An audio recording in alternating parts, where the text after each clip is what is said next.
हिंदी, श्रम विभाजन और जाति प्रथा। श्रम विभाजन क्या होता है? श्रम विभाजन उसको बोलते हैं जो शरीर से मेहनत करता है, शारीरिक मेहनत करता है, यानी बॉडी से मेहनत करता है, जिसमें एकदम पसीना निकले से गाछे पसीना, जैसे कुदाल चलाए, तगाड़ी उठाए, ईंट ढोए, वो क्या होता है? उस शारीरिक मेहनत कर रहा है, इसी को बोलते हैं श्रम विभाजन। यानी श्रम विभाजन, इन श्रम करने का, कार्य करने का अलग अलग तरीका बांटा गया है। जैसे कुछ लोग मजदूर हो गए, जैसे तुम भी श्रम मेहनत कर रहा है, लेकिन तुम शारीरिक नहीं कर रहा, तुम दिमागी कर रहा है। हम भी दिमाग से पढ़ा रहे हैं, तुम दिमाग से पढ़ रहे हैं, लेकिन जो पढ़ाई है वो हाथ से कर रहा है, मजदूर है हाथ से कर रहा है, किसानी खेती कर रहा है, उनमें श्रम विभाजन कर रहे हैं, शरीर से मेहनत कर रहा है। उसी के हिसाब से बांटा गया है श्रम विभाजन और जाति प्रथा। यानी श्रम का विभाजन, कार्य का विभाजन किया गया। जैसे मान लो जो मजदूरी करता है उसको मजदूर बोलते हैं, जो खेती करता है उसको किसान बोलते हैं, जो लोहा का कार्य करते हैं उसको लोहार बोलते हैं, जो सोना का कार्य करते हैं उसको सोनार बोलते हैं, जो लकड़ी का कार्य करते हैं उसको बढ़ई बोलते हैं। तो क्या होगा? श्रम विभाजन किया गया, अलग अलग कार्य का विभाजन किया गया। तो अब आता है जाति प्रथा। जाति प्रथा मतलब ये नहीं कि हम लोग पढ़ रहे हैं कि नहीं देखना है कि हम लोग छोटे जात के हैं, बड़े जात के हैं। अगर कोई पूछ रहा है कि आप किस जाति से, तो अपनी पहली पहचान तो बोलती है हम तो बिहारी हैं भाई, बिहार से हैं, हम भारतीय, हमारी पहचान तो भारतीय है। उसमें भी अगर कोई पूछ रहा है तो हम तो भाई आस्तिक हैं, ईश्वर पे आस्था रखने वाले हैं, यानी हमारी जाति यही है। यहाँ पे नहीं कहेंगे कि हम भाई हरिजन हैं, हम भाई मुसहर हैं, हम भाई यादव हैं, हम भाई पंडित हैं, हम भाई ब्राह्मण हैं, हम भाई राजपूत हैं। ये चीज़ें नहीं करना है। अब क्वेश्चन आ रहा है कि श्रम विभाजन और जाति प्रथा को किसने लिखा है? डॉक्टर भीमराव अंबेडकर, कहीं कहीं आता है बाबा साहेब भीमराव अंबेडकर लिखे। और ये क्या है? निबंध है, कविता है, क्या है? निबंध है। निबंध ही क्लियर होना चाहिए। अब डॉक्टर साहब भीमराव अंबेडकर एक दलित परिवार से थे, दलित समाज से थे। ये चाह रहे थे कि दलितों का उत्थान हो। इन्होंने ही अपने संविधान में, कानून में रिजर्वेशन लगाया है। जो लोग बोलता है कि मुस्लिम बंधु लोग को इतना आरक्षण है, हरिजन बंधु लोग को इतना आरक्षण है, क्या इन्होंने ही आरक्षण दिया है। और इन्होंने भारत के सबसे बड़े कानून के ज्ञाता हैं। इन्होंने कानून लिखा है, संविधान लिखा है, जिसके अंतर्गत सारे कोई घिरे हुए हैं, बंधे हुए हैं। जैसे अपनी देश, अपने संस्था, हम सारे चलते हैं। इन्हीं के संविधान के रूल का उल्लंघन यदि हम कर रहे हैं तो हमें भी सजा मिलेगी। यहाँ की देश के प्रधानमंत्री नरेंद्र मोदी साहब भी कर रहे हैं तो उन्हें भी सजा सुनाई जाएगी। इसी रूल के अनुसार इनके संविधान के बुक जो लिखे हैं उसी के माध्यम से। अब आता है बाबा साहेब भीमराव अम्बेडकर का जन्म कहाँ हुआ? तो इनका जन्म 14 अप्रैल 1891 ईस्वी को मध्य प्रदेश के महू जगह पे हुआ था। मध्य प्रदेश जिसकी राजधानी भोपाल है। यहाँ के तत्कालीन सीएम शिवराज सिंह चौहान है जो बीजेपी के नेता है। अब यह था इनका वकील थे, यानी वकील को अधिवक्ता बोलते हैं। बैरिस्ट्री की पढ़ाई करने के लिए कहाँ गए थे? इंग्लैंड गए थे। इंग्लैंड की जगह इसकी राजधानी लंदन है, जो लंदन में इन्होंने पढ़ाई की है। ये महर जाति से थे, यानी जिसको हम लोग डोम जाति बोलते हैं। डोम जाति का भी बड़ा योगदान है भाई। शादी ब्याह में देखते हैं लोग बोलता है डाला वाला लेके जाना है। छठ पूजा में हिंदू समाज में चंगेला बनता है, सूप होता है, जो मम्मी सब सूप फटकती है वो होता है।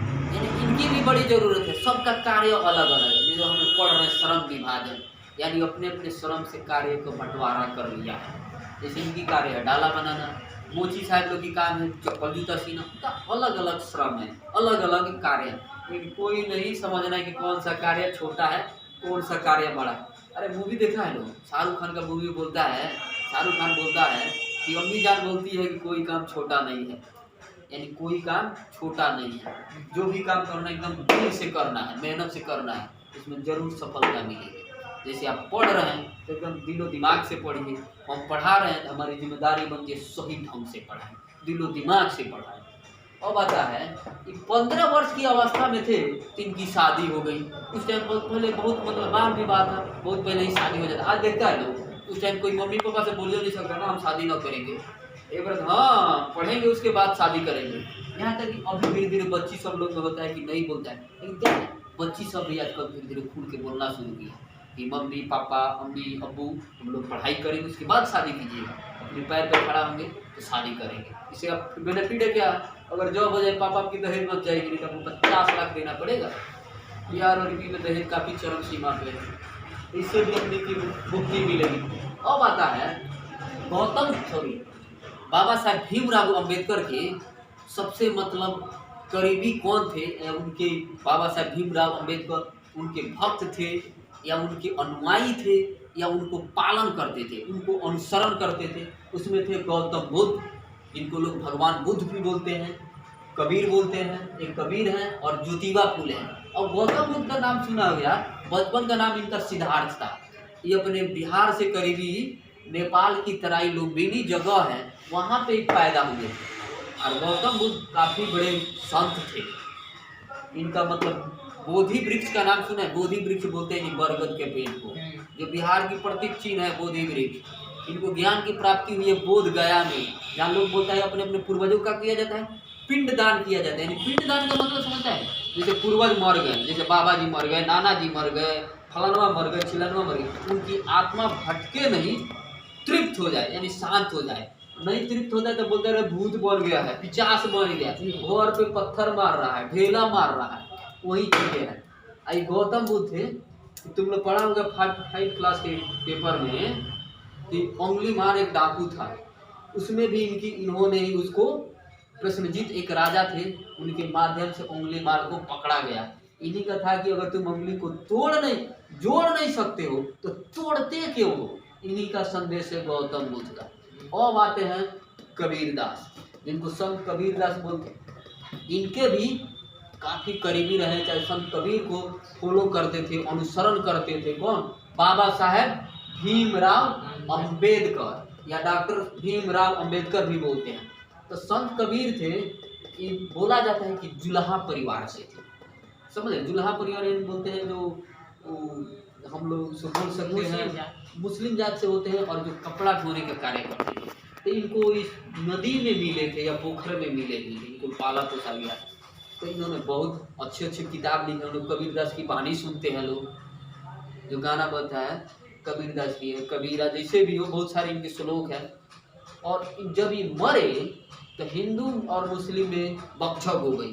यानी बोल सकते हैं कि हिंदू बोलते थे कि हमारे करीबी हैं, हमारे पूर्वज हैं, हमारे वंशज हैं, लेकिन मुस्लिम बंधु क्या बोलते थे? नहीं, ये तो हमारे थे।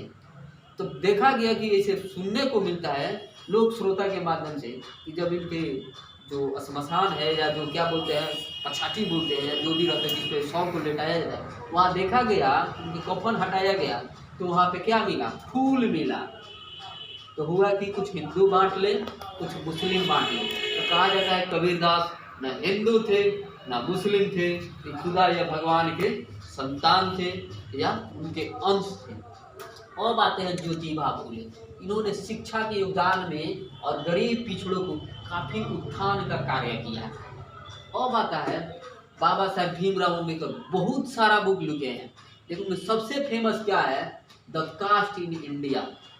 ये बाबा साहब भीमराव अम्बेडकर की सबसे प्रसिद्ध पुस्तक में से एक है।